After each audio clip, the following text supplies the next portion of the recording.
Hello everyone and welcome back to another ninja.io video. So as you may probably know if you were one of the people asking, I've gotten lots of requests for a MAC-10 tutorial or guide, and I kept saying, okay, I'll do it, and I kept putting it off, but I'm doing it today. So sorry about the delay, but we will do that today. So for starters, the MAC-10, like I'm just gonna do this in one take because I think that's gonna be the most fun and genuine, just experimenting with it.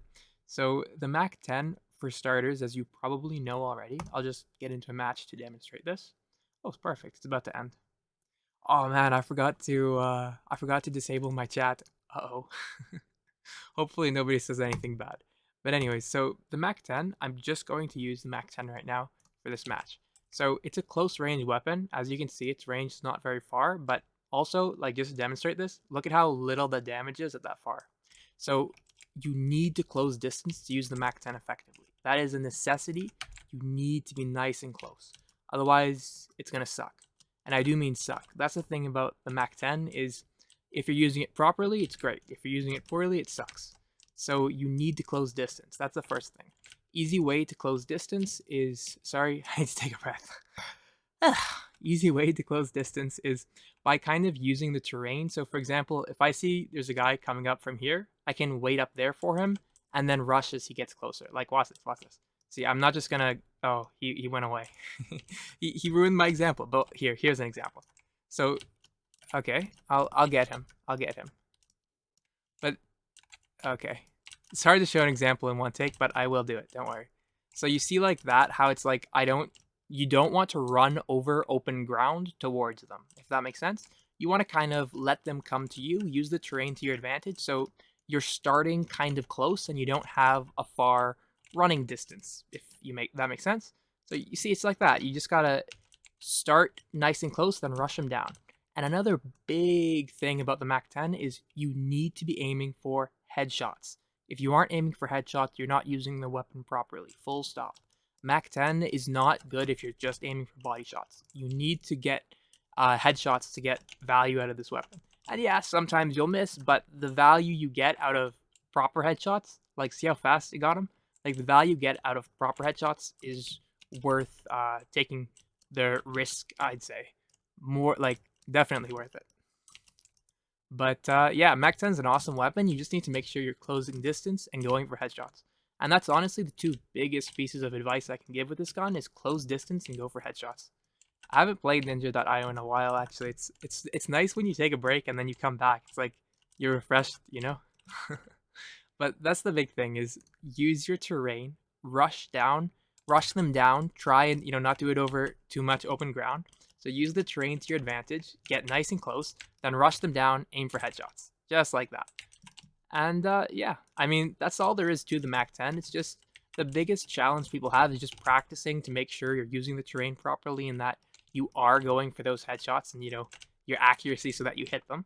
But that's the biggest thing is it's if you understand those principles, then it's just about practice. So hopefully understanding those principles will help you a little bit if that's something you were struggling with. Mac Tennyson is my name.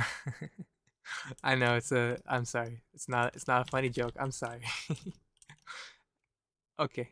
So that's that, I guess. That was actually my first match in a long time, but anyways, that's my quick little crash course guide to using the Mac-10 properly. So I will recap things for you in case I went a bit fast. So I'll type this in the chat if you'd like. But people are gonna be like, why is this guy typing in the chat? But here's tip one, and hopefully you guys can hear me okay. But I'm not using a pop filter, so I'm hoping it doesn't mess with the audio. But anyways, tip one for starters is use terrain to close with enemy. So use terrain to close with enemy. That means you don't rush over open ground. You want to, like, I wasn't really paying attention there, but what I should have done is waited up here. I'm not perfect either, but point is you use the terrain to close with enemy. So if there's a guy down there, I don't come down here and run all the way over this open ground where my weapon is useless. I wait for him up here, and as he gets closer, then I can come down in a burst. You see? So you use the terrain against your enemy. That's the first thing you need to do with a MAC-10 since it's a close range weapon. This applies to shotgun too, by the way. Tip 2, aim for headshots. And tip 3 is just, I guess, a nice tip that is worth using is, that is worth mentioning is use flight to rush enemy down. That's another one. That's number 3, but I forgot to put the tip 3 thing. But I'll just show you what I mean by that. So if you come like up here, I'm just gonna go around these guys. I don't want to kill anyone. I just want to show you the tip. So I'm gonna wait for my flight to recharge. Now, if you just come over here, you press X and go forwards like that. You see how you kind of go forwards? You can do that to help rush the enemy down, close some ground. You know, it's a helpful little thing. You can also, if you just, and I'm not trying to kill anyone right now, so excuse the gameplay. I'm just trying to show you this other one. So if I come right here and I just go press X, I can just hold the flight. See how I shoot forwards like that? These kinds of things are helpful. So yeah, I guess that's everything I wanted to talk about. The thing about the MAC-10 is it's a really nice, simple little weapon. You just need to understand the basics and practice. That's all there is to it. Like I said, it's a straightforward little weapon, so hopefully this helped you get an idea of how to use secondary. And I'm sorry if I rambled a bit. Let me know in the comments if you like this kind of just one, like me doing the video in just one take type stuff. I mean, it's you get more genuine responses from me this way, but at the same time, I do recognize I ramble a bit, so it's a trade-off. Just let me know what you think about this style of video. If you like it more, you like it less, you hate it, you love it, just let me know, and I'll go from there, I guess. So I'll see you guys in the next video. Don't know when that's going to be, and bye.